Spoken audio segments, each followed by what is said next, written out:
أشهد أن لا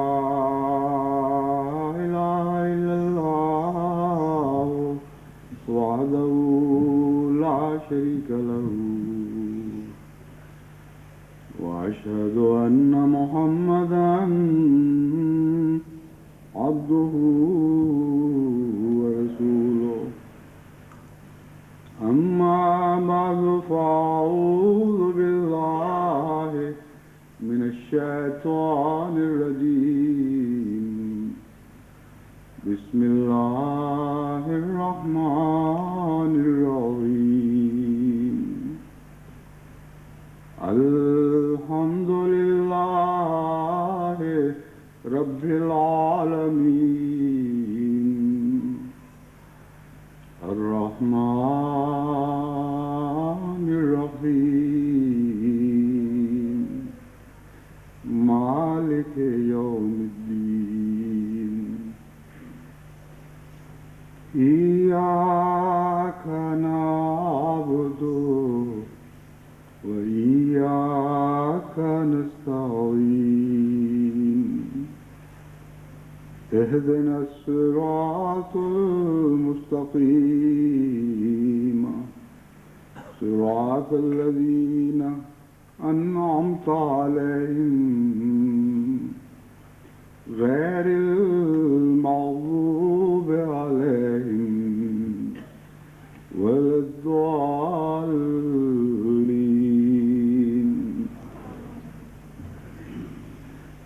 گزشتہ جمعے پہ قناعت کا مضمون بیان کرتے ہوئے میں نے یہ گزارش کی تھی کہ قناعت کا فقدان انسان کو شرک کی طرف لے جاتا ہے. اس کا یہ مطلب نہیں کہ جو شخص قانع نہیں وہ مشرک ہو جاتا ہے، بلکہ قناعت کے فقدان کے نتیجے میں شرک میں مبتلا ہونے کے خطرے پیدا ہو جاتے ہیں. اور قناعت اور شرک کے درمیان اللہ تعالیٰ نے صبر کی حفاظتی دیوار قائم فرمائی ہے. اس لیے صبر کو دوسری تمام صفات میں ایک غیر معمولی مقام حاصل ہے، اور قرآن کریم نے صبر پر بے انتہا زور دیا ہے. ان کا آپس میں کیا تعلق ہے، اس سلسلے میں میں اس مضمون کو کچھ مزید واضح کرنا چاہتا ہوں.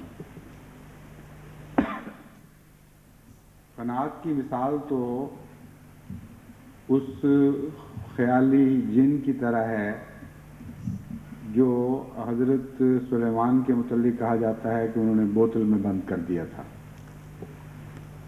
اگر انسانی نفس بوتل میں بند کر دیا جائے اور اسے کھل کھیلنے کی اجازت نہ دی جائے، اسے اپنے مرضی سے جس طرف چاہے اس طرف سر اٹھا کر نکل بھاگنے کی اجازت نہ دی جائے، تو گویا وہ حضرت سلیمان کا جن بوتل میں بند ہو گیا ہے، اور اس کا نام قناعت ہے. جب یہ جن ایک دفعہ بوتل سے آزاد ہو جاتا ہے تو انسانی نفس کو ہر سمت میں کھل کھیلنے کا موقع ملتا ہے، اور بہت سی شاخیں پھوٹتی ہیں اور پھوٹتی چلی جاتی ہیں، اور نفس کی طلب کی کوئی حد نہیں رہتی. انسانی فطرت کے اندر خدا تعالیٰ نے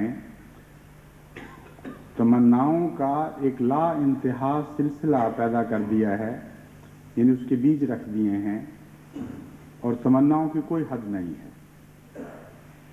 اور کوئی ایسی سمت نہیں ہے جس سمت سے تعلق رکھنے والی کوئی انسانی تمنا موجود نہ ہو یا پیدا نہ ہو سکتی ہو. تو اس پہلو سے چونکہ انسانی نفس قناعت کے بوتل سے باہر نکل کر آزاد ہو جاتا ہے، اس کو روکنے کے لیے چاروں طرف صبر کی دیواریں قائم کرنی پڑتی ہیں، اور اگر صبر نہ ہو تو پھر اس کے بعد سوائے شرک کے کچھ بھی نہیں رہتا. یعنی لازماً انسان کی ہر تمنا انسان انسان کو اگر کلیتاً آزاد ہو جائے اور صبر نے اس کو روکا نہ ہوا ہو تو وہ شرک کی طرف لے جائے گی۔ بوتل کا جن کہتے ہیں جب آزاد بھی ہو جائے تو بعض وظائف سے بعض لوگ اس کو قابو کر لیا کرتے ہیں۔ چنانچہ ایک زمانہ ایسا تھا جبکہ مسلمان علماء میں بکثرت اس بات کا چرچا ہوا کرتا تھا کہ کوئی ایسا وظیفہ معلوم ہو کہ کون سا وہ وظیفہ ہے جس سے ہم بوتل کا جن قابو کر لیں، اور جنوں کے قابو کرنے کا مضمون پھر بڑھتے بڑھتے ایک آزاد نفس کی طرح خود اپنی ذات میں شاخیں نکالنے لگا۔ شروع تو اس سے ہوا تھا کہ حضرت سلیمان کا جن جب آزاد ہوا تو اس کو قابو کرنے کے لیے کچھ وظیفے ہیں، ان وظیفوں کی تلاش کی جائے، اور اس کے بعد پھر ایک جن نہیں رہا، 1000 سمتوں میں 1000 جن پیدا ہو گئے۔ ہر انسانی خواہش سے تعلق رکھنے والا ایک جن بن گیا، اور مختلف وظائف ایجاد ہونے شروع ہوئے کہ ہم ان جنوں کو قابو کریں۔ امر واقعہ یہ ہے کہ اللہ تعالیٰ نے جن کو قابو کرنے کا ایک ہی وظیفہ بیان فرمایا ہے، وہ صبر ہے۔ اگر انسان کو صبر کا سلیقہ آ جائے اور صبر کا مضمون سمجھ آ جائے تو پھر انسانی نفس کے آزاد شدہ ہر قسم کے جن انسان کے قابو آ سکتے ہیں۔ اس مضمون کو مزید کھولتے ہوئے میں آپ کے سامنے صبر کے چند پہلو رکھنا چاہتا ہوں۔ حس و ہوا جیسا کہ میں نے بیان کیا ہے، جب وہ آزاد ہو تو جہاں بھی آپ نے اس کو کھلی آزادی دی وہاں لازماً آپ کو خدا سے دور اور شیطان کے قبضے میں لے جائے گی۔ کوئی آرزو ہو، کوئی تمنا ہو، جس حد تک بھی آپ اس پر غور کریں گے، جب تک آپ اس کو سنبھالنے کی استطاعت نہیں رکھتے اس وقت تک وہ تمنا لازماً آپ کو کسی ایسے گناہ میں ملوث کرے گی جو غیر اللہ کے سامنے جھکنے پر آپ کو مجبور کر رہا ہوگا۔ وہ آرزو جو خدا کے بنائے ہوئے قوانین اور اس کی ہدایت کے تابع پوری نہیں ہو سکتی، وہ آرزو جب خدا کے بنائے ہوئے قوانین اور اس کی ہدایات سے باہر جا کر پوری کی جاتی ہے، اسی کا نام شرک ہے۔ اور خدا کے قوانین اور ہدایت کے تابع رکھنے کے لیے صبر کی ضرورت ہوتی ہے، یعنی آرزوؤں کو خدا کے قوانین اور ہدایات کے تابع رکھنے کے لیے صبر کی ضرورت ہو سکتی ہے۔ چنانچہ وہ لوگ جو صبر کرنا جانتے ہیں، اگرچہ ایک تکلیف کی حالت ہے لیکن صبر کے نتیجے میں رفتہ رفتہ ان کی تکلیف دور ہونے لگتی ہے، اور وہ آرزوئیں جو سر اٹھاتی ہیں اور باغیانہ حالت اختیار کر جاتی ہیں، اگر انسان صبر کرے اور للہ صبر کرے تو ان کی باغیانہ حالت میں کمی آنی شروع ہو جاتی ہے، ان کی شورش اور شوخی میں کمی آنی شروع ہو جاتی ہے، اور رفتہ رفتہ انسان کو اسی حالت پر ایک چین مل جاتا ہے، ایک قسم کا سکون نصیب ہو جاتا ہے۔ پس صبر کے نتیجے میں ایک انسانی آرزوؤں کی سمت دوسرا رخ اختیار کرتی ہے، واپسی شروع کر دیتی ہے، اور صبر کا کمال انسان کو پھر قناعت تک پہنچا دیتا ہے۔ یہ وہ مضمون ہے جو انسانی زندگی کی ہر دلچسپی سے تعلق رکھتا ہے۔ انسان جس چیز کو بھی کہتے ہیں، جن خواہشات یا تمناؤں یا احساسات کا انسان مجموعہ ہے، ان خواہشات، ان تمناؤں، ان احساسات کے ہر پہلو سے یہ مضمون تعلق رکھتا ہے۔ پس صبر کی بے انتہا ضرورت ہے، اور اس دنیا میں رہتے ہوئے جہاں مادہ پرستی نے ہر طرف قیامت مچائی ہوئی ہے، جماعت احمدیہ کے لیے صبر کو اختیار کرنا بہت ہی بنیادی ضرورت کی حامل چیز ہے۔ اس کے بغیر ہم نہ اپنے نفسوں کو فتح کر سکتے ہیں، نہ دنیا کو خدا کے لیے فتح کر سکتے ہیں۔ لیکن جیسا کہ میں نے ابھی گزارش کی تھی، صبر کے ساتھ للہ کا لفظ جوڑنا ضروری ہے۔ ایک صبر ہوا کرتا ہے بغیر خدا کے، اور ایک صبر ہوا کرتا ہے خدا کے ساتھ اور خدا کی خاطر۔ ان دونوں صبروں میں فرق ہے۔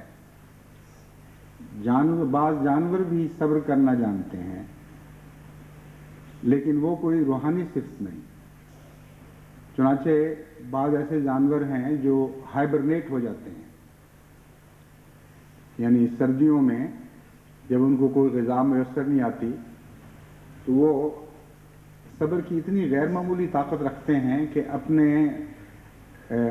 جسم کے اندرونی نظام کو ایک غیر شعوری طور پر یہ حکم دے دیتے ہیں، یا کچھ شعوری طور پر پہلے دیتے ہوں گے، پھر رفتہ رفتہ اللہ تعالیٰ نے ان کی استطاعت کو بڑھا دیا، مگر بہرحال آخر پہ پہنچ کر یہ غیر شعوری صورت بن جاتی ہے، یعنی ان کا نفس خود ان کے اپنی ذات پر، اپنی خواہشات پر، اپنے خون کی گردش پر، اپنے دل کی دھڑکن پر پابندیاں لگا دیتا ہے کہ ٹھیک ہے تم بھی زندہ ہو، لیکن حالات ایسے ہیں کہ تمہاری زندہ رہنے کی تمام صلاحیتیں اس وقت کارگر نہیں ہو سکتی، اس لیے خود اپنی خاطر اپنے اوپر صبر کے پہرے بٹھاؤ اور ہر خواہش کو کم کر دو، ہر زندگی کی علامت کو کم کر دو۔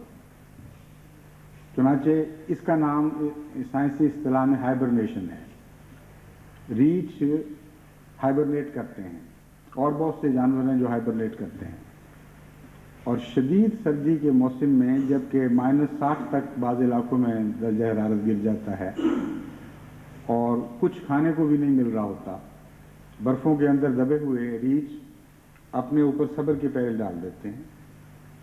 بعض اژدہا بھی ہائبرنیٹ کرتے ہیں اور بعض مینڈک وغیرہ بھی ہائبرنیٹ کرتے ہیں۔ بس صبر کی انتہائی شکل ہائبرنیشن ہے، اور ہائبرنیشن کے نتیجے میں خدا تعالیٰ نے یہ قانون جاری کیا ہوا ہے کہ آپ کی تمناؤں کو اور آرزوؤں کو سکون آنا شروع ہوتا ہے، ان کی بے قراری میں کمی آ جاتی ہے۔ چنانچہ جب بھوک کی میں کمی آتی ہے تو وہ گلینڈز جو تیزاب پیدا کرتے ہیں اور بھوک بھڑکاتے ہیں، ان کی حرکت میں بھی کمی آنی شروع ہو جاتی ہے، دل کی دھڑکن بھی کم ہونے لگتی ہے، خون کی گردش بھی کم ہونے لگتی ہے، یہاں تک کہ زندہ رہنے کے لیے ایسے جانوروں کو جتنی حرارت کی ضرورت ہے وہ اتنی کم ہو جاتی ہے کہ ایک دن زندہ رہنے کے لیے عام طور پر ریچھ کو جتنی توانائی کی ضرورت ہے اسی توانائی میں وہ 20 دن، مہینہ بھی زندہ رہ سکتا ہے۔ تو یہ وہ مثال ہے قانون قدرت میں صبر کی، اور صبر کے نتیجے میں کیا کیا فوائد حاصل ہوتے ہیں۔ مگر یہ جیسا کہ میں نے بیان کیا ہے، یہ صبر للہ نہیں، قانون قدرت کی طرف سے ایک تحفہ ہے۔ بعض قوموں میں صبر کی عادت ہوا کرتی ہے، وہ بھی للہ صبر نہیں کرتی، مگر ان کے اندر خدا تعالیٰ نے یہ خاصیت رکھ دی ہے کہ مخالف حالات میں وہ برداشت کرنے کی طاقت رکھتے ہیں۔ چنانچہ ویتنام وار میں جو طاقت جیتی ہے وہ صبر کی طاقت جیتی ہے۔ امریکہ کی عظیم الشان مادی قوت کے مقابل پر ویتنامی قوم کی صبر کی طاقت تھی، اور ان کے پاس کچھ بھی نہیں تھا، اور انتہائی خطرناک حالات میں، انتہائی تکلیف دہ اور صبر آزمائشوں کے وقت میں وہ خاموش پڑے رہتے تھے۔ اب دلدلوں میں پڑے ہوئے ہیں، جنگلوں میں پڑے ہوئے ہیں، جانتے تھے کہ اگر ہم نے کوئی حرکت کی تو اس کے نتیجے میں ہم پکڑے جائیں گے اور ہمارا دشمن ہماری پہنچ سے پہلے ہم پر حملہ آور ہو جائے گا۔ چنانچہ اتنی غیر معمولی صبر کی طاقت ان لوگوں نے دکھائی کہ بالآخر امریکہ جیسی عظیم قوت کو بھی اس کے مقابلے پر شکست تسلیم کرنی پڑی۔ عام طور پر جو انسان جن حالات میں بہت پہلے واویلا شروع کر دیتا ہے اور اس کی برداشت کی طاقتیں ٹوٹ جاتی ہیں، ان عام حالات سے کہیں بڑھ کر ویتنامی قوم نے امریکنوں کے مقابلے پر صبر دکھایا ہے۔ تو لائی لو جس کو انگریزی میں کہتے ہیں، بعض ایسے وقت آتے ہیں جہاں آپ کو اپنے نفس کو بھلا کر، اپنی خواہشوں کو بھلا کر خاموش بیٹھنا پڑتا ہے۔ یہ بھی ایک قسم کی ہائبرنیشن کی قسم ہے، ہائبرنیشن ہے جس کا اطلاق انسانی زندگی پر بھی ہوتا ہے، یعنی صرف حیوانی زندگی پر نہیں۔ تو جن قوموں کو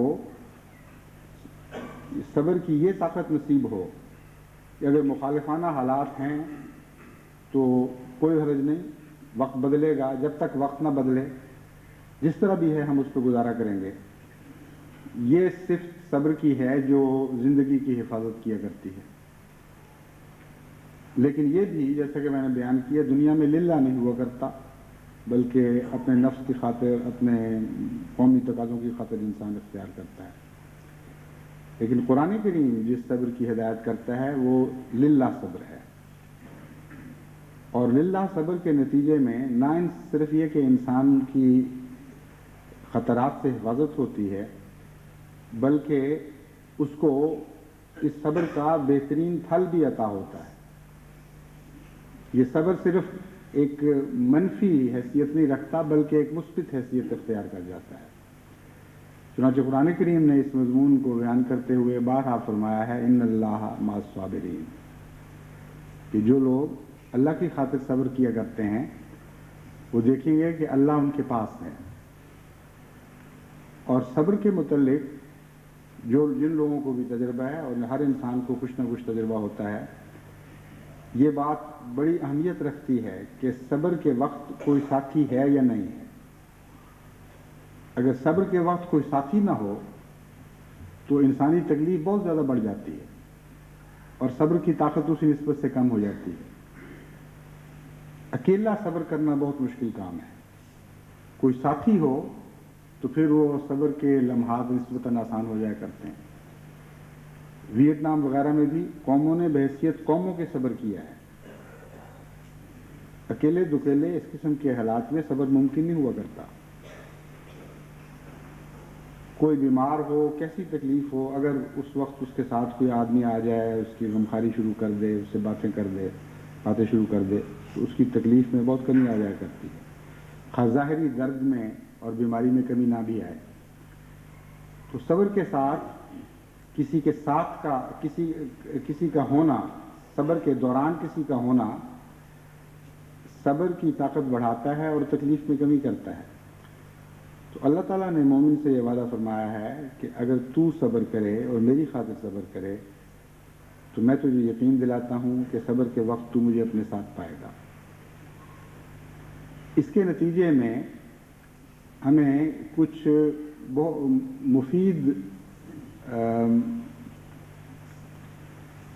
ایسے مفید راز ملتے ہیں جس سے ہم اپنی زندگی کو بہتر بنا سکتے ہیں۔ ایک بات تو یہ یاد رکھیں کہ ان اللہ مع الصابرین کا برعکس بھی ایک ہے کہ جو صبر نہیں کرتا خدا اس کے ساتھ نہیں ہوا کرتا۔ بس فروا الی اللہ کا مضمون اس میں بیان ہو گیا کہ جب آپ صبر چھوڑ دیں گے تو خدا سے دور جا رہے ہوں گے، جب صبر کریں گے تو خدا کی طرف حرکت کر رہے ہوں گے۔ بس ہر قسم کی بے صبری سے، ہر قسم کے صبر کی طرف حرکت کرنا خدا کی طرف حرکت ہے۔ گویا کہ اگر صبر چھوڑیں گے تو شرک کی طرف آپ حرکت کریں، غیر اللہ کی طرف حرکت کا مطلب ہی شرک ہے۔ اور خدا پاس ہے، خدا قریب ہے، اس کے کیا معنی ہیں؟ ان اللہ مع الصابرین کا مطلب یہ ہے کہ اللہ تعالیٰ آپ کے نہ صرف یہ کہ آپ کے مشکل وقت کو وہ آسان فرما رہا ہے، آپ کے قریب ہے، بلکہ اس کا مطلب یہ ہے کہ اللہ تعالیٰ آپ کو اس کی غیر معمولی جزا بھی عطا فرمائے گا، آپ کی حفاظت فرمائے گا۔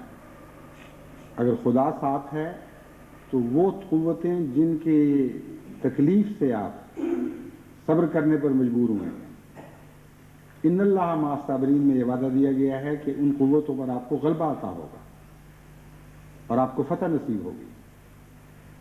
بس صبر للہ صبر میں اور بغیر خدا کے صبر میں زمین آسمان کا فرق ہے۔ صبر میں بہرحال فائدہ ہے، لیکن للہ صبر میں اس سے بہت زیادہ فائدہ ہے جو بغیر اللہ کے محض عادتاً یا قومی یا حیوانی ضرورت کے تابع آپ صبر کرتے ہیں۔ اس ضمن میں بعض خاص انسانی حالتوں کا ذکر ضروری ہے جہاں صبر نہ ہونے کے نتیجے میں ہمیں بہت سے مصائب کا سامنا کرنا پڑتا ہے۔ غصہ کی حالت ہے سب سے اہم۔ روزمرہ کے تجربے میں ہم نے دیکھا ہے ہم کسی بات پر اشتعال میں آ جاتے ہیں، اور اشتعال کے وقت جتنا صبر کی کمی ہو اتنا جلدی انسان فیصلہ کرتا ہے۔ بیوی سے لڑائی ہوئی، ساس کی بہو سے ہو گئی، خاوند کی بیوی سے یا رشتہ داروں سے، بہن کی بھائی سے، دوستوں کی دوستوں سے، ہزار قسم کے انسانی تعلقات ہیں، اختلافات ہو جاتے ہیں، اور بعض دفعہ ایک دم انسان اشتعال میں آ جاتا ہے۔ اشتعال میں آنا اور عام غصے کی حالت میں ایک فرق ہے۔ جب میں کہتا ہوں اشتعال میں آ جاتا ہے تو مراد یہ ہے کہ غصہ اچانک ایک دم اتنا بڑھتا ہے کہ انسان کہتا ہے کہ پھر جو کچھ ہو دیکھی جائے گی، اب میں برداشت نہیں کر سکتا، کافی ہو گئی اس بات کو۔ چنانچہ بعض لوگ لمبا عرصہ باتیں برداشت کرتے چلے جاتے ہیں، اور اچانک کسی بات کے اوپر اس طرح ان کا غصے کا پارا چڑھتا ہے کہ کسی حالت پر ان کو اختیار نہیں رہتا، نہ زبان پر، نہ سوچ پر، نہ کسی اور انسانی جذبے پر، یہ بھی نہیں دیکھتے ماحول میں کون لوگ بیٹھے ہوئے ہیں۔ تو بعض دفعہ ایسے لوگ جو عام طور پر اچھی زبان استعمال کرنے والے ہیں، سلجھی ہوئی باتیں کرتے ہیں، اچانک مغلظات بکنے لگ جاتے ہیں۔ کوئی ان سے پوچھے کہ کیا ہوا ہے آپ کو، کہ تمہیں نہیں پتا، یہ بات نہیں ہے، اس کے پیچھے ایک لمبی کہانی ہے، سنتے سنتے میرے کان پک گئے۔ تو وہ پہلا جو صبر تھا وہ جب ٹوٹا تو اس نے پچھلی ساری محنت کو ضائع کر دیا۔ اشتعال کی حالت ایسی ہے جو آپ کی سارے کیے کرائے پر پانی پھیر دیا کرتی ہے۔ بعض لوگ مشتعل ہوتے ہیں مہینوں کے صبر کے بعد، بعض سالوں کے صبر کے بعد، لیکن جس وقت بھی وہ مشتعل ہوئے اسی وقت انہوں نے اپنی گزشتہ ساری محنت پر پانی پھیر دیا، سب کچھ کو آگ لگا دی۔ بس اشتعال کے وقت صبر بہت ہی زیادہ ضروری ہے، کیونکہ یہ ایک وقتی نقصان نہیں پہنچا رہا بلکہ آپ کی ایک لمبی محنت کو ضائع کر رہا ہے۔ تبھی حضرت اقدس محمد مصطفیٰ صلی اللہ علیہ وآلہ وسلم نے اشتعال کی حالت سے متنبہ فرمایا، اور فرمایا کہ جب تمہیں غصہ آئے تو ٹھہر جایا کرو، بات کرنے سے پہلے اپنے اوپر ضبط کرنے کی کوشش کرو، استغفار کرو، لاحول پڑھو، اور پانی پی کے کچھ غصہ بجھانے کی کوشش کرو، بیٹھ جایا کرو اگر اس سے بھی غصہ دور نہ ہو، لیٹ جایا کرو اگر بیٹھنے سے بھی غصہ دور نہ ہو، اور کوئی حرکت ایسی نہ کرو اس وقت جس کے نتیجے میں بعد میں تمہیں پچھتانا پڑے۔ جیسا کہ میں نے بیان کیا ہے، اشتعال کی حالت کیونکہ انسان سے ضبط کی طاقت دور کر دیتی ہے، اور مزاح والی ایک کیفیت پیدا ہو جاتی ہے، جو کچھ ہوگا دیکھا جائے گا، نہ مزاح نہیں، جو بھی گزر جائے گی، جس کا کہا جاتا ہے دیکھی جائے گی، اب ہمیں کوئی پرواہ نہیں، عواقب سے انسان بے خبر ہو جاتا ہے۔ ایسی حالت میں خدا تعالیٰ سے بھی بغاوت پیدا ہو جاتی ہے، اور انسان کے بعض لوگ کہہ دیتے ہیں اچھا پھر ٹھیک ہے، اگر جہنم ہے تو جہنم میں سے، اب ہمیں کوئی پرواہ نہیں۔ وہ وقتی غصہ بعض دفعہ ایسے خوفناک نتائج پیدا کرتا ہے کہ ساری عمر انسان اس کے اوپر استغفار کرے تب بھی اس گناہ کا داغ نہیں دھلتا۔ پاکستان میں کئی ایسے واقعات ہوتے رہتے ہیں۔ ایک لڑکے نے اشتعال کی حالت میں اپنی بہن کو قتل کیا، اپنے بھائی کو قتل کیا، اپنے باپ پر حملہ آور ہوا، اور اب وہ پھانسی کی کوٹری میں منتظر پڑا ہے، پتہ نہیں کب اس کو پھانسی ہوئی بھی ہے یا نہیں، لیکن اس قید کی حالت سے اس کے مجھے بھی خط آتے رہے اور ایک مسلسل جہنم میں مبتلا ہے، لیکن کوئی نہیں کہہ سکتا کہ وہ جہنم صرف یہیں تک محدود رہے گی یا آگے تک بھی جائے گی، اللہ بہتر جانتا ہے۔ لیکن وہ وقت ایسا تھا ایک چند لمحوں کا جس میں اشتعال نے ہر اس ضبط کے پہرے کو توڑ دیا جو خدا تعالیٰ کی طرف سے انسان کو مختلف قسم کے خطرات اور مصائب سے بچانے کے لیے عطا ہوئے ہوتے ہیں۔ اللہ تعالیٰ نے ہماری ہر حالت کے اوپر کچھ پہرے دار عطا فرمائے ہوئے ہیں اور وہ ہماری حفاظت کرتے ہیں۔ صبر ٹوٹنے سے اچانک یوں معلوم ہوتا ہے جیسے سارا حفاظتی نظام ٹوٹ گیا ہے۔ انسانی آرزوؤں اور تمناؤں اور خواہشات اور جن چیزوں سے بھی انسان بنا ہوا ہے، ان کی ہر سمت میں، ان کی ہر سڑک پر جہاں سے وہ چیزیں گزرتی ہیں، ان پر خدا تعالیٰ نے پہرے دار مقرر فرمائے ہوئے ہیں، اور یہ پہرے دار ہیں جو صبر کے نظام کے تابع کام کر رہے ہیں۔ اور جب صبر ٹوٹتا ہے تو سارا دفاعی نظام درمبرن ہو جاتا ہے۔ اشتعال کی حالت میں صبر بہت ہی زیادہ ضروری ہے، کیونکہ میں نے دیکھا ہے کہ اکثر جو مجھے خاندانی اور نجی جھگڑوں میں شکایتیں ملتی ہیں اور تکلیفوں کی اطلاعیں ملتی ہیں، ان کی بنیاد اشتعال پر ہوا کرتی ہے۔ یعنی اشتعال تو انسان کو پیدا ہو جاتا ہے، بعض دفعہ غصہ تو پیدا ہو جاتا ہے، لیکن جب وہ انسان مشتعل ہو جائے اور اختیار نہ رہے اپنے اوپر، اس کے نتیجے میں جو اس کے منہ سے باتیں نکلتی ہیں یا جو حرکتیں اس سے سرزد ہوتی ہیں، وہ اپنا دائمی اثر پیچھے چھوڑ جایا کرتی ہیں۔ چنانچہ کئی دفعہ بعض خاندانوں کو سمجھاتے ہوئے انہوں نے کہا جی یہ تو ہو گیا، لیکن فلاں وقت اس نے جو میری ماں کے متعلق یہ بات کہی، اب میں اس کو نہیں بھول سکتا۔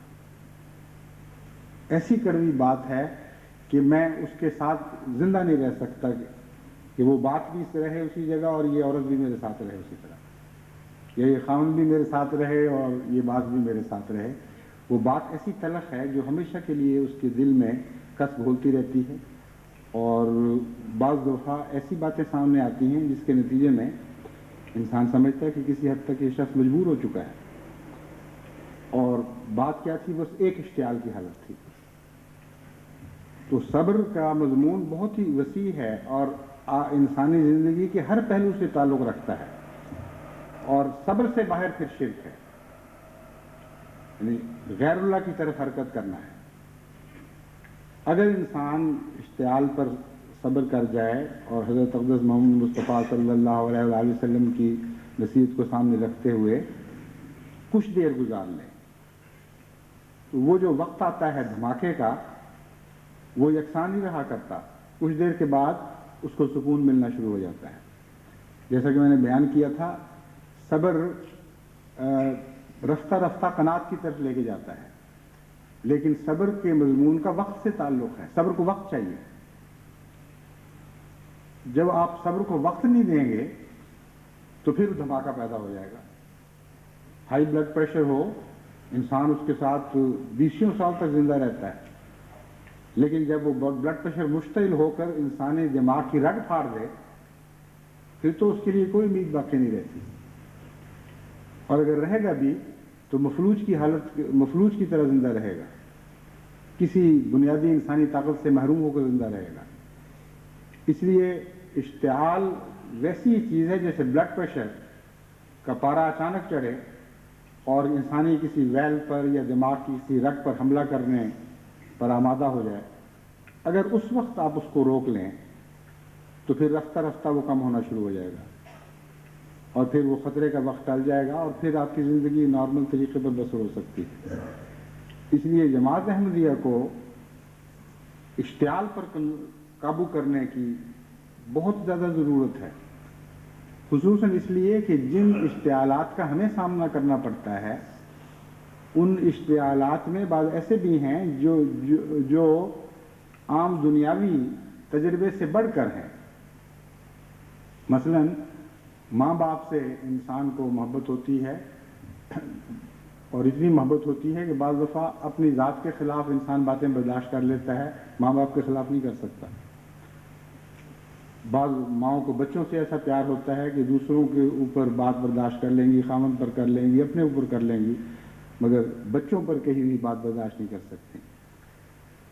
اسی طرح الہی تعلقات میں بھی بعض مقامات ایسے ہوتے ہیں کہ جن پر انسان بات برداشت نہیں کر سکتا۔ حضرت مسیح موعود علیہ السلام کے زمانے میں ایک مرتبہ ایک گستاخ شخص حضرت مسیح موعود علیہ السلام کے پاس حاضر ہوا اور نہایت بدتمیزی کی باتیں شروع کی۔ حضرت مسیح موعود علیہ السلام نے تو پورے زبر اور ثبت کا نمونہ دکھایا، لیکن حضرت صاحبزادہ عبداللطیف صاحب شہید بار بار بے قابو ہوتے تھے۔ اس لیے نہیں کہ ان میں صبر نہیں تھا، اس لیے کہ اپنے اوپر وہ یہ باتیں برداشت کر سکتے تھے، حضرت مسیح موعود علیہ السلام کے متعلق نہیں کر سکتے تھے۔ ایک اور شخص کے متعلق یہ واقعہ آتا ہے، ایک صحابی کے متعلق، حضرت مسیح موعود علیہ السلام نے جب اس کو سمجھایا کہ میں نے سنا ہے کہ تم نے اشتعال میں آ کر کسی دشمن کو، کسی معاند کو بہت سخت لفظ کہے ہیں، تو تمہیں صبر کرنا چاہیے۔ اس کے جواب میں اس نے کہا کہ میرے آقا میں جانتا ہوں اس مضمون کو، یعنی یہ الفاظ نہیں مگر اس قسم کی باتیں اس نے پیش کی، لیکن آپ مجھے تو صبر کی تلقین کرتے ہیں کہ جب آپ کے متعلق کوئی بات ہو تو میں صبر کروں، لیکن جب حضرت محمد مصطفیٰ صلی اللہ علیہ وسلم پر کوئی حملہ کرتا ہے آپ کا صبر ٹوٹ جاتا ہے، آپ برداشت نہیں کر سکتے۔ تو میرا بھی یہی حال ہے، آپ کی محبت اتنی غالب ہے میرے دل کے اوپر کہ جب میں آپ کے اوپر کوئی حملہ کرتا ہے تو مجھ سے برداشت نہیں ہوتا۔ تو اس لیے بعض ایسے حالات ہوتے ہیں جماعت کے اوپر بھی جن میں انسانی عام دنیاوی تعلقات سے بڑھ کر آزمائش پڑتی ہے، اور بعض وقت ایک انسان کا صبر نہ کرنا ساری جماعت کو مصیبت میں مبتلا کر سکتا ہے۔ کسی ایک وقت میں کسی مقام پر کسی شخص نے حضرت مسیح موعود علیہ السلام کے متعلق نہایت ہی غلیظ اور خبیثانہ زبان استعمال کی۔ بعض لوگ کہتے ہیں کہ ٹھیک ہے میری قربانی کا وقت ہے، مجھے ذبح کر دیں، اب میں برداشت نہیں کروں گا، لیکن سوال یہ ہے کہ وہ وہاں اس ایک شخص کی غیرت کا سوال نہیں ہے، تمام جماعت کے معصوم مردوں، عورتوں، بچوں، بوڑھوں کی حفاظت اور ان کے امن کا سوال ہے، اور اعلیٰ جماعتی روایتوں کی حفاظت کا سوال ہے۔ اس لیے جس شخص کو صبر کی عادت نہیں وہ بعض دفعہ اپنے تمام ساتھیوں اور اپنے گروہ کے لیے بھی مشکل کا موجب بن سکتا ہے اور ان کے لیے خطرات کا موجب بن سکتا ہے۔ کئی دفعہ مجھے ایسی اطلاعات آئیں گزشتہ وقتوں میں جن سے پتہ چلا کہ اگر اللہ تعالیٰ نے غیر معمولی حفاظت اس وقت نہ فرمائی ہوتی تو ایک یا دو یعنی غیور کہلانے والے احمدیوں کی وجہ سے ساری جماعت کو بڑی مصیبت پڑ سکتی تھی۔ غیور کہلانے والے میں نے اس لیے کہا ہے کہ غیرت بھی کوئی ایسی صفت نہیں ہے جس کی حدود نہ ہوں، اگر حدود کے اندر ہے تو غیرت ہے، اگر حدود سے بڑھ گئی ہے تو وہ شوخی یا بے وقوفی بن جاتی ہے۔ اس لیے اسلام توازن کا نام ہے، جہاں غیرت صبر کی حدود سے باہر نکل جاتی ہے وہاں غیرت نہیں ہے، دراصل وہاں حماقت ہے، سوائے اس کے کہ خدا تعالیٰ ان حدود کو خود وسیع کر دے۔ ایسے مقام بھی آتے ہیں جہاں غیرت کی کوئی انتہا نہیں رہا کرتی، مگر وہ اس وقت موقع نہیں ہے، وہ الگ مضمون ہے۔ حضرت اقدس محمد مصطفیٰ صلی اللہ علیہ وسلم کی زندگی میں ایسی مثالیں ملتی ہیں جن سے پتہ چلتا ہے کہ بعض مقامات پر غیرتوں کی حدود بھی توڑ دی جاتی ہیں، اور خدا کے لیے جو غیرت ہے بعض دفعہ لامحدود قرار دے دی جاتی ہے، مگر وہ اپنے مقامات ہیں، ان کے لیے ویسی حکمت کی ضرورت ہے اور اعلیٰ عقل و دانش کی ضرورت ہے ان باتوں کو سمجھنے کے لیے۔ مگر جہاں تک عام ایک احمدی کا تعلق ہے، اس بات کو خوب اچھی طرح یاد رکھیں کہ اگر آپ کو اپنے اشتعال کے وقت میں اپنے جذبات پر قابو کرنے کا سلیقہ نہیں، اگر اس وقت آپ کو صبر نہیں آتا تو آپ اپنے ذات کے لیے بھی خطرہ ہیں، اپنے گھر کے لیے بھی خطرہ ہیں، اپنے معاشرے کے لیے خطرہ ہیں، اور بعض صورتوں میں ساری جماعت کے لیے بھی آپ خطرہ بن سکتے ہیں۔ چھوٹی چھوٹی باتوں میں تو میں کرنا تو عام ہمارے گھروں میں اب دستور بن گیا ہے، اور جہاں یہ دستور زیادہ ہو جاتا ہے وہاں پھر یہ بات بڑھتے بڑھتے بد کلامی کی عام عادت مستقل بدخلقی میں تبدیل ہو جاتی ہے، پھر گھروں میں تو میں، پھر گلیوں میں تو میں بن جاتی ہے، سارا معاشرہ دکھنے لگتا ہے اس قسم کی بیہودہ حرکتوں سے۔ تو روزمرہ کی وقت اشتعال کی حالت سے پہلے کی جو حالت ہے اس میں اگر آپ صبر نہیں سیکھیں گے تو آپ اشتعال سے بھی نہیں بچ سکیں گے۔ روزمرہ چھوٹے چھوٹے غصوں کے وقت اپنی حفاظت کی ضرورت ہے، کیونکہ یہ نہیں ہو سکتا کہ آپ ہر روز کے عام غصوں سے تو اپنی حفاظت نہ کر سکیں اور مشتعل حالت میں آپ اپنی حفاظت کر سکیں۔ ہر چیز کے لیے ایکسرسائز کی ضرورت ہوتی ہے، ورزش کی، کثرت کی ضرورت پڑا کرتی ہے۔ یہ جو معرفتیں ہیں یہ اچانک حاصل نہیں ہوا کرتی۔ روحانی ترقیاں کوئی ایسی چیز نہیں ہے کہ اچانک آپ کو ایک دن میں روحانی ترقیات نصیب ہو جائے۔ جسمانی ترقیات کیوں نہیں نصیب ہو جاتی ہیں ایک دن میں؟ یہ دنیا کھیل نہیں ہے۔ قانون قدرت ایک بہت وسیع ایک نظام ہے جس کے تابع رہ کر ترقی ملا کرتی ہے، محنت کرنی پڑتی ہے، لمبے سفر کرنے پڑتے ہیں، وقت کی قیمت کا لحاظ رکھنا پڑتا ہے۔ اس لیے جب میں آپ کو کہتا ہوں کہ اشتعال کو قابو کریں تو ہرگز یہ وہم خیال نہ کریں کہ آپ نے میری بات سن لی، آپ کے دل پر اثر ہو گیا اور اب آج کے بعد آپ مشتعل نہیں ہو سکتے۔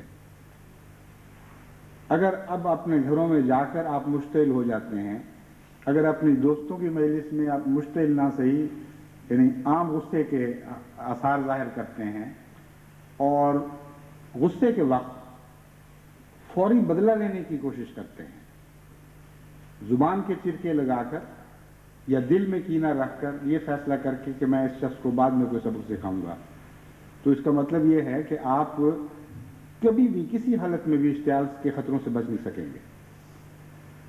یہ وہ چھوٹے چھوٹے روزمرہ کے تجربے ہیں جن میں آپ کو ورزش کرنی پڑے گی اور کانشیس رہنا پڑے گا، باخبر رہنا پڑے گا اپنے حالات پر۔ روزمرہ دیکھنا ہوگا کہ اب مجھے اس بات اس ناراضگی پر میں نے کیا رد عمل دکھایا، اس ناراضگی پر میں نے کیا رد عمل دکھایا، پھر خود اپنی تربیت کرنی ہوگی اور گزشتہ دنوں کے مقابل پر حال سے مقابلہ کرنا ہوگا، آئندہ زمانوں میں پھر اس بات پر نظر رکھنی ہوگی۔ رفتہ رفتہ طریقے آپ کو خدا تعالیٰ خود سلیقہ عطا کر دے گا۔ بچوں کو آپ دیکھیں جن کو خیال ہو اپنے جسم کمانے کا، وہ ورزشیں شروع کرتے ہیں، پھر رفتہ رفتہ ان کو پتہ چلتا ہے کہ کس جسم کے حصے میں خاص کمزوری تھی، کون سی نئی ورزش کی ضرورت ہے، اور یہ سلسلہ جاری رہتا ہے یہاں تک کہ انسان ترقی کرتے کرتے اس مقام تک پہنچتا ہے جہاں تک اس کا پہنچنا اس کی اپنے جسم کا معراج ہے۔ ہر انسان کے جسم کا اور ہر انسان کے اخلاق کا اپنا اپنا ایک معراج کا مقام ہوا کرتا ہے، اس سے آگے انسان نہیں بڑھ سکتا۔ اس سے آگے جب بڑھنے کی کوشش کرے پھر وہ اپنے آپ کو نقصان پہنچانا شروع کر دیتا ہے۔ اسی لیے بعض لوگ جن کو اندر روحانی صلاحیتیں زیادہ نہیں، جب زیادہ روحانی بنتے ہیں تو پاگل ہو جاتے ہیں۔ ان کے اوپر کوئی اپنے اوپر ان کو کسی قسم کا کنٹرول قائم باقی نہیں رہتا، نظم و ضبط نہیں ان کا ٹوٹ جاتا ہے۔ بعض لوگ وظیفے کرتے کرتے بالکل دماغ حواس کھو بیٹھتے ہیں، اور ایسی اطلاعیں مجھے ملتی رہتی ہیں بیچارے کہ فلاں آدمی بیچارہ بہت نیک تھا اور نیکی میں پاگل ہو گیا۔ دراصل استطاعت سے باہر جانے کی اس نے کوشش کی تھی، اس لیے اس نے اپنا دماغی توازن کھویا ہے، نیکی کے نتیجے میں نہیں، کیونکہ نیکی کی تعریف میں یہ داخل ہے کہ توازن اختیار کرو، اور اسلام ہے ہی دین وسطی، یعنی دین وسطی حالت کا دین، وسطی حالت پر رکھنے والا دین۔ تو بہرحال یہ تو ضمناً ایک ذکر آیا تھا، میں آپ کو یہ بتا رہا تھا کہ غصے کے اوپر ضبط کرنے کی کوشش آپ روزمرہ اپنے گھروں میں شروع کریں، اپنے دوستوں کے تعلقات میں شروع کریں، اپنے دفتری تعلقات میں شروع کریں، اور رفتہ رفتہ آپ دیکھیں گے کہ آپ کے اندر سے ایک نیا زیادہ طاقتور زیادہ عظیم وجود پیدا ہونا شروع ہو گیا ہے، اور اس کا جو فائدہ ہے وہ صرف منفی نہیں رہے گا، یعنی یہ نہیں ہوگا کہ آپ پھر مشتعل ہو کے کوئی ایسی بات نہ کر سکیں گے جس سے آپ کی ساری زندگی کی محنتیں ضائع ہو جائیں، ہمیشہ کے لیے اپنے آپ کو ہلاک کرنے والے بنیں، بلکہ آپ دیکھیں گے کہ ان اللہ مع الصابرین کا وعدہ آپ کے حق میں پورا ہو رہا ہے۔ علم جس کو عطا ہو اس کو خدا اس کے قریب آ جایا کرتا ہے، اور رفتہ رفتہ صبر کے نتیجے میں انسان کے اندر الہی طاقتیں پیدا ہونی شروع ہو جاتی ہیں۔ اس لیے صبر خواہ غصے کی حالت پر ہو یا کسی اور حالت پر ہو، ہمیشہ آپ کو صبر خدا کی طرف لے کے جائے گا، اور اگر وہ اس نیت کے ساتھ کیا گیا ہو کہ خدا مجھے ملے، تو اس کے نتیجے میں تو پھر مزید ایسے روحانی فوائد بھی انسان کو حاصل ہوں گے جن کی تفصیل کا یہاں اس وقت موقع نہیں نہ وقت ہے، لیکن ہر انسان جس کو ان امور کا تجربہ ہے وہ جانتا ہے، یا جس کو نہیں ہے وہ اس کو علم ہو جائے گا۔ یہ ایسی چیزیں ہیں جو روز مرہ آپ کو محسوس ہوں گی، یعنی جب آپ خدا کی خاطر کسی ایک پہلو سے صبر اختیار کرنے کی کوشش شروع کر دیں گے تو میں آپ کو یقین دلاتا ہوں کہ روز مرہ آپ خدا کو اپنے پہلے سے قریب تر پائیں گے۔ یہ ہے فرار اللہ، یہ ایک فرضی بات نہیں ہے، ایک حقیقت ہے، ایک سائنسی حقیقت ہے۔ خدا اس طرح نہیں ملا کرتا کہ اچانک سارے کا سارا مل جائے۔ خدا لامحدود ہے، آپ محدود ہیں۔ آپ اپنی حدود میں سے اپنے حدود کے دائرے میں جس حصے کو خدا کا بناتے چلے جائیں گے اس حصے میں خدا آنا شروع ہو جائے گا، اور ہر حصے میں بھی مکمل نہیں آ سکتا۔ جس حد تک کسی حصے کو آپ خدا کے سپرد کرنا شروع کرتے ہیں اس حصے میں اتنا ہی خدا کا عمل دخل زیادہ شروع ہو جاتا ہے۔ اس کا آخری مقام وہ ہے جس کو ہم مقام محمدیت کہتے ہیں۔ قل ان صلاتی و نسکی و محیای و مماتی للہ رب العالمین کا مقام ہے، لیکن اس پر میں انشاءاللہ بعد میں روشنی ڈالوں گا جب تبتل اللہ کا مضمون بیان کروں گا۔ قناعت کے ایک طرف صبر کا پہرا ہے جو شرک سے انسان کو بچاتا ہے، اور دوسری طرف تبتل اللہ کا مضمون ہے جو توحید خالص اور توحید کامل عطا کرتا ہے۔ ایک طرف منفی خطرات سے بچانے والی قوتیں ہیں اور خدا کی طرف لے جانے والی، جس حد تک وہ منفی خطرات سے بچے انسان اس حد تک خدا کے قریب ہوتا ہے۔ لیکن وہ قرب کی حالت اور ہے، جو قرب کی حالت تبتل اللہ کے نتیجے میں عطا ہوتی ہے وہ بہت ہی عظیم الشان حالت ہے، اور وہ محض صبر سے عطا نہیں ہوا کرتی بلکہ وہ ایک زیادہ گہرا اور زیادہ وسیع مضمون ہے۔ بہرحال اس کی باتیں انشاءاللہ بعد میں ہوں گی۔ اب میں آپ کو بتانا چاہتا ہوں کہ خوف کی حالت میں صبر اور حرص کی حالت میں صبر،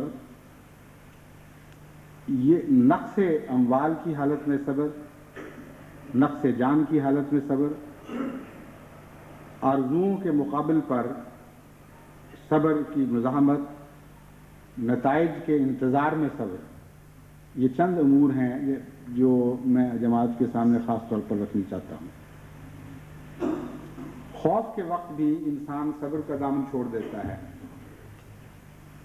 اور غم کی حالت میں جب نقصان ہو جاتا ہے اس وقت بھی بسا اوقات صبر کی دامن چھوڑ دیتا ہے۔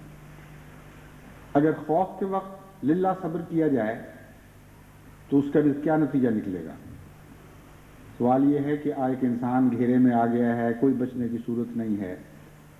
اگر خوف غالب آ جائے اور صبر نہ رہے تو جو بھی انسان حرکت کرے گا وہ نقصان والی حرکت ہو سکتی ہے، لیکن اگر للہ صبر کرے خوف سے تو اس وقت اس کو ایک قسم کی طمانینت نصیب ہوتی ہے۔ انسان یہ سمجھتا ہے کہ اس خوف سے اگر کوئی بچا سکتا ہے تو خدا بچا سکتا ہے، اور اگر خدا کی مرضی نہیں ہے تو تب بھی میں خدائی کا ہوں، کوئی فرق نہیں پڑتا، جو اس کا فیصلہ مجھے منظور ہے۔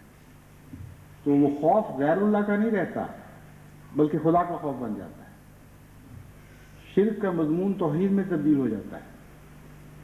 ایک دفعہ حضرت مرزا بشیر احمد صاحب رضی اللہ تعالیٰ عنہ نے مجھے اپنا ایک واقعہ سنایا کہ میں نے لوگ کہتے تھے جن بھوت یا اس قسم کے قصے، مجھے انہوں نے فرمایا کہ مجھے زیادہ اس کا تجربہ تو نہیں، لیکن ایک ایسا واقعہ ہے جو اس قسم کے واقعات کے قریب تر ہے، اور وہ یہ کہ میں اپنے دالان میں پوری طرح دروازے بند کر کے لیٹا تھا اور ابھی پوری طرح نیند نہیں آئی تھی کہ میں نے دیکھا میرے ٹانگوں پر ہاتھوں کا دباؤ پڑا ہے، اور اتنا واضح اور مضبوط دباؤ تھا کہ اس کو کسی طرح بھی وہم قرار نہیں دیا جا سکتا تھا،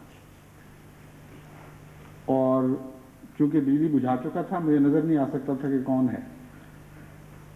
کچھ دیر کے بعد پھر سے بارہ جب دباؤ پڑا اور بڑے زور سے پڑا تو مجھے اس حالت میں پہلے خوف پیدا ہوا، پھر میں خدا کی طرف متوجہ ہوا، اور میں نے اس وجود کو جو بھی تھا میں نہیں جانتا، اس کو میں نے کہا کہ دیکھو، اگر تو تم کوئی غیر اللہ کی خدا کے سوا کوئی طاقت بن کے آئے ہو، کوئی شیطانی طاقت ہو جو مجھے ڈرانے آئے ہو، تو میں موحد ہوں، مجھے کسی غیر اللہ سے کوئی خوف نہیں ہے۔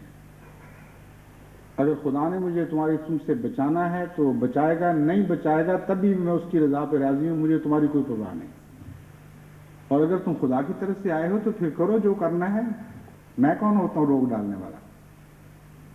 میں نے کہا یہ الفاظ میں نے بلند آواز میں ادا کیے، اور اچانک وہ دباؤ ہٹا، اور اس کے بعد پھر کبھی مجھے اس قسم کا تجربہ اس جگہ نہیں ہوا، اور نہ کبھی کوئی خوف پیدا ہوا۔ یہ ہے وہ مضمون جو خوف کے وقت صبر یعنی للہ صبر کے نتیجے میں پیدا ہوتا ہے۔ اگر آپ خوف سے اللہ کی خاطر صبر کرتے ہیں تو لازماً آپ کو ایک اندرونی عرفان نصیب ہوگا، آپ یہ محسوس کریں گے کہ یہ خوف اگر غالب آ جائے تو میں کچھ نہیں کر سکتا، مگر میں اللہ کی خاطر اس خوف کو اپنے نفس پر، اپنی روح پر غالب نہیں آنے دوں گا۔ یہ نقصان پہنچا سکتا ہے تو میرے جسم کو پہنچا سکتا ہے، لیکن اس خوف سے میں مروب نہیں ہوں گا، کیونکہ خدا کے سوا میں کسی سے مروب ہونے والی چیز نہیں، میں خدا کی پناہ میں آتا ہوں۔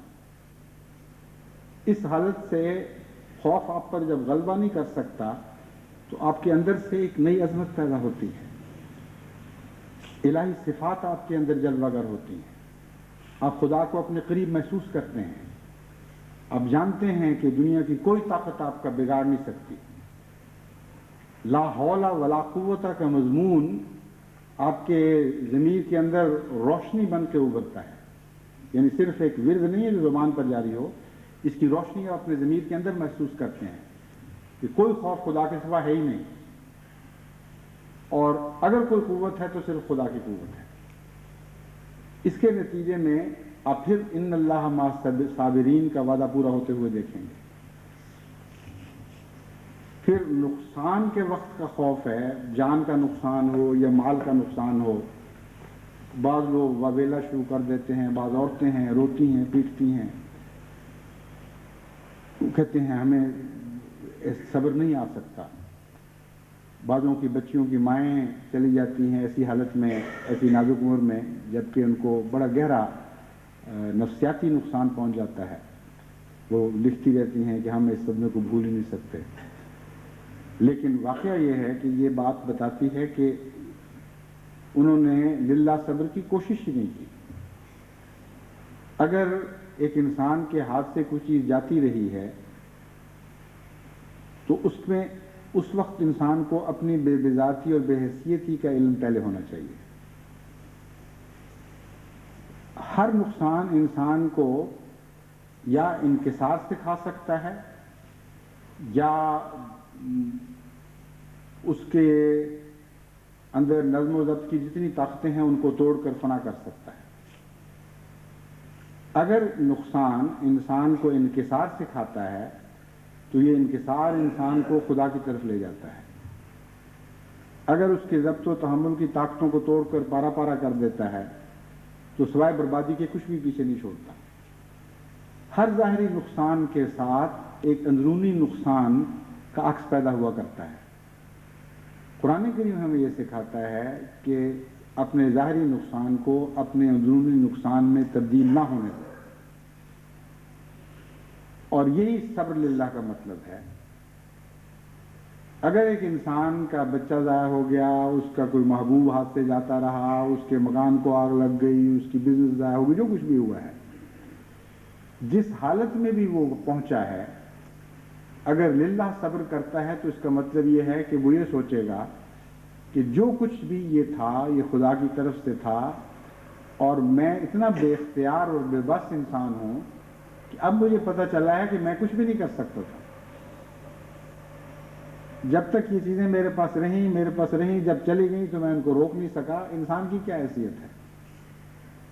یہ چیز اس کو انکساری سکھائے گی، اور انکساری اسے خدا سے تعلق کی راہ دکھائے گی.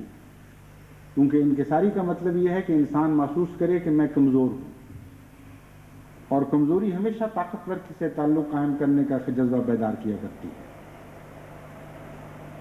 اور صبر للہ میں چونکہ اللہ ہی کا مضمون ہے، اس لیے خدا کے سوا کوئی اور خیال اس کے دل میں پیدا ہی نہیں ہو سکتا. پھر انسان کی طرف بھاگنے کی بجائے اس کا دل خدا کی طرف بھاگے گا اور خدا سے ایک تعلق قائم ہو جائے گا.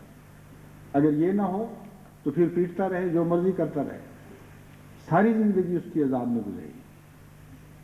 بعض عورتیں پاگل ہو جاتی ہیں قدموں کے ساتھ، گلیوں میں دیوانہ وار پھرتی رہتی ہیں. بعض لوگ سوسائٹی سے اپنے تعلقات توڑ دیتے ہیں، بعض خدا کے خلاف باتیں شروع کر دیتے ہیں کہ وہ کیسا خدا ہے جس نے یہ مصیبت ہم پر ڈال دی، اس کو ہمارے احساس کا کوئی خیال نہیں آیا. تو جب صبر ٹوٹتا ہے تو توحید ٹوٹ جاتی ہے، خدا سے تعلق ٹوٹ جاتا ہے. ہر قسم کے نقصانات کے لیے انسان اپنے وجود کو کھلا چھوڑ دیتا ہے.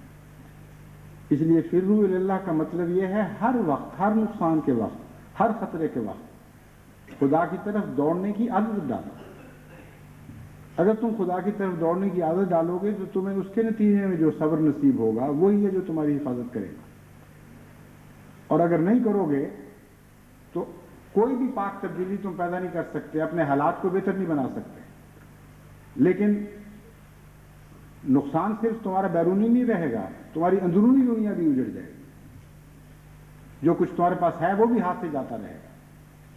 اس لیے صبر کو بڑے تفصیل سے سمجھنا چاہیے، بڑی تفصیل سے سمجھ کر اپنی انسانی زندگی کی ہر حالت پر اس کو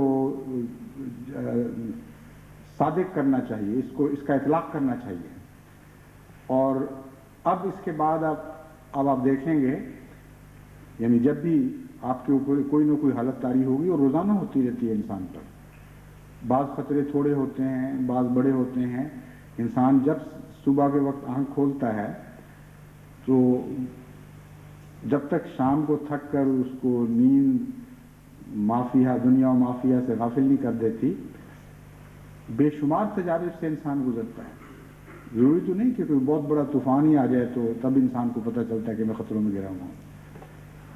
کوئی چھوٹی سی خبر آ گئی کسی نقصان کی، اور کچھ نہیں تو گھر میں کوئی برتن ٹوٹ گیا، کسی بچے نے چھینک ماری تو ماں کو خطرہ پیدا ہوا، یہ بیمار ہو جائے گا. روزمرہ کی باتیں، پتہ چلا کہ یہ کوئی چیز مہنگی لے آیا ہے، کوئی چیز خرید کے آئی عورت تو دائیں بائیں پاؤں کی بجائے ایک ہی پاؤں کی دونوں جوتیاں خریدی گئیں. کوئی چیز لی ہے، اس میں کوئی سوراخ تھا، اس کا نقصان کا بعد میں پتہ چلا. ایک مسئلہ ہے، کوئی انسانی زندگی تو مسائل سے گھری ہوئی ہے. صبح سے شام تک یا امیدیں بن رہی ہیں، یا نقصان کی خبریں آ رہی ہیں، یا خوف ہے، یا رجا ہے، کوئی نہ کوئی حالت تو انسان پر رہتی ہے. ان حالتوں میں آپ اللہ کی طرف دوڑنے کی کوشش کریں. یہ ہے وہ بات جو میں آپ کو سمجھانا چاہتا ہوں. اگر ان چھوٹی چھوٹی حالتوں میں آپ نے عادت نہ ڈالی خدا کی طرف دوڑنے کی تو پھر بڑے وقتوں میں آپ نہیں دوڑ سکیں گے. آپ نے دیکھا نہیں، جب جنگیں آیا کرتی ہیں تو حکومتوں کی طرف سے ایسی مشقیں کروائی جاتی ہیں کہ اگر ایئر ریڈ کا الارم بجے تو تم نے کن پناہ گاہوں کی طرف دوڑنا ہے. اور یہ جو تجربہ ہے یہ انسان کو تو اس رنگ میں کبھی کبھی پیش آتا ہے. حیوانی زندگی میں تو ہر روز یہ تجارب بعض دفعہ گھنٹے میں کئی کئی مرتبہ تجارت ہوتے رہتے ہیں. آپ نے چڑیاں چگتی نہیں دیکھی کس طرح وہ بار بار دائیں بائیں دیکھ رہی ہوتی ہیں, اور ہر چڑیا جو اس حال نگرانی کر رہی ہوتی ہے اپنی یا اپنے ساتھیوں کی کہ کہیں کوئی دشمن حملہ آور تو نہیں ہو رہا, اس کو پتہ ہوتا ہے کہ میری پناہ گاہ کون سی ہے. ہر چوہا جو بل سے باہر جاتا ہے اس کو علم ہوتا ہے کہ میں نے کس پناہ گاہ کی طرف واپس دوڑنا ہے. کوئی دنیا کا جانور نہیں ہے جو اپنی پناہ گاہ کو نظر انداز کر کے میدانوں میں باہر ہے. اگر وہ ایسا کرے گا تو وہ دنیا سے مل یا میٹ اور نابود ہو جائے گا. اس وسیع حیوانی تجربے سے انسان کیوں فائدہ نہیں اٹھاتا؟ اگر آپ کو خدا کی پناہ گاہوں کی طرف دوڑنے کی عادت نہیں رہی, اگر آپ کو معلوم نہ ہوا کہ کن پناہ گاہوں میں آپ نے کن خطروں کے وقت پناہ لینی ہے, تو آپ کھلے آسمان کے نیچے بغیر چھت کے بغیر کسی سہارے کے پڑے رہ جائیں گے. خطروں کے وقت پھر کوئی پناہ گاہ آپ کو یاد نہیں آئے گی, آپ کو توفیق نہیں ملے گی کہ آپ خدا کی پناہ میں آ جائیں.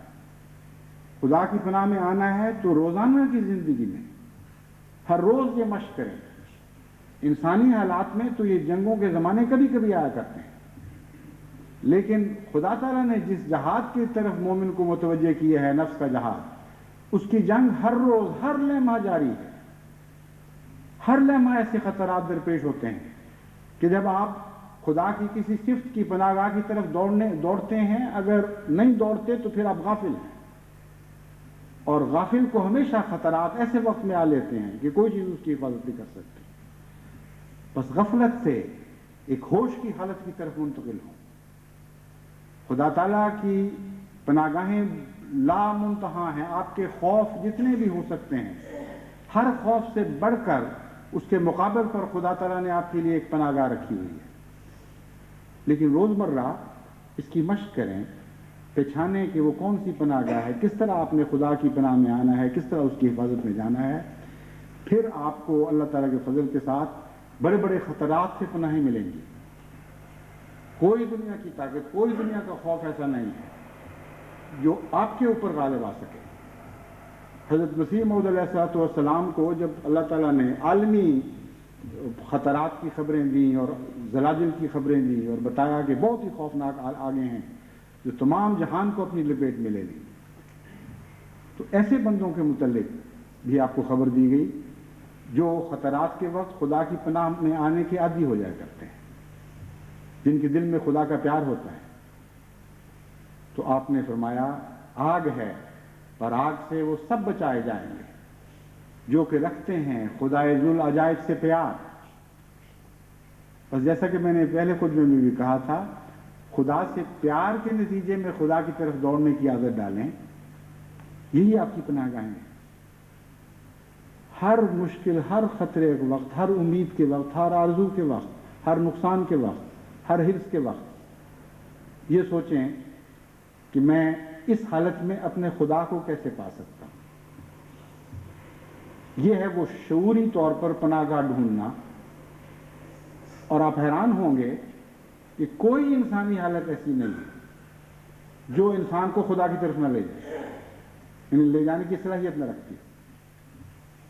ہر انسانی تجربہ دو راہیں رکھتا ہے, یا خدا سے دور لے جانے کی راہ یا خدا کی طرف جانے کی راہ. اور ہر روز انسان اپنے خدا کی طرف بڑھنے کی صلاحیت رکھتا ہے, اس کو مواقع عطا کیے جاتے ہیں. لیکن ہم میں سے اکثر بدنصیبی سے ان مواقع کو کھوتے چلے جاتے ہیں. بس جماعت کو فروا الی اللہ کے مضمون کی طرف توجہ کرنی چاہیے, اور جیسا کہ میں نے بیان کیا ہے, قناعت سے یہ مضمون نصیب ہوتا ہے, اور قناعت کے نتیجے میں پھر اور عظیم الشان ترقیات عطا ہوتی ہیں. اگر قناعت نہیں تو پھر صبر کی عادت ڈالیں, اور اگر صبر نہیں ہے تو پھر خدا واحد کے ساتھ آپ کا کوئی تعلق قائم نہیں رہے گا, کیونکہ بے صبری لازماً شرک اور شیطانیت کے ویرانوں کی طرف انسان کو لے جاتی ہے, وہاں بھی اس کو کچھ نصیب نہیں ہوا کرتا. اس لیے بے صبری در حقیقت نامرادی کی طرف لے کے جاتی ہے. سب کچھ کھو دینے کا نام بے صبری ہے, اور جو خدا نہیں دیتا وہ غیر کوئی دے نہیں سکتا کبھی. دھوکہ ہے, صرف سراب ہے. جب انسان اس سراب کی پیروی کرتا ہے تو وہاں خدا کو پاتا ہے کہ وہ اس کا حساب دے، اس کے سوا اس کو کچھ نصیب نہیں ہوا کرتا. تو صلی اللہ تعالیٰ جماعت کو صحیح معنوں میں فرار اللہ کی توفیق بخشے، اس جماعت کو کہ ہر فرد کو قناعت عطا فرمائے اور صبر کی فصیلیں اس کی قناعت کی، اس کی خواہشات کی چاروں طرف سے حفاظت کر رہی ہوں. ہمیشہ وہ خدا کی پناہ میں رہے اور خدا کی پناہ میں دوڑنے کی عادت ڈالے. یہ ایسے آپ بن جائیں، اس حالت میں آپ اگلی صدی میں داخل ہوں تو میں آپ کو یقین دلاتا ہوں کہ خدا کی قسم آپ خدا کی پناہ گاہیں بن جائیں. تمام زمانہ خدا کو ڈھونڈنے کے لیے آپ کی طرف دوڑیں گے اور آپ کی پناہ گاہیں دنیا کو ہر قسم کے شرعی خطرات سے نجات بخشیں گی. خدا کرے کہ ایسا ہی ہو. خدا کرے کہ اگلی صدی خدا کی صدی ہو اور خدا کی پناہ گاہوں کی صدی.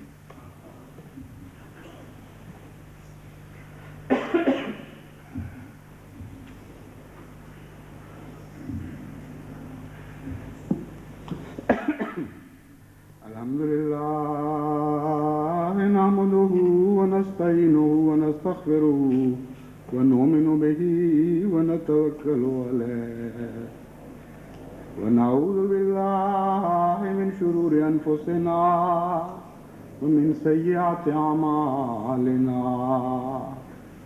من يهده الله فلا مضل له ومن يضلل فلا هادي له ونشهد أن لا إله إلا الله وحده لا شريك له ونشهد أن محمدا عبده ورسوله.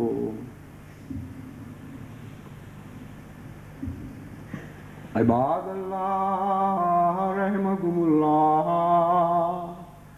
إن الله يأمر بالعدل والإحسان وإيتاء ذي القربى وينهى عن الفحشاء والمنكر والبغي يعظكم لعلكم تذكرون.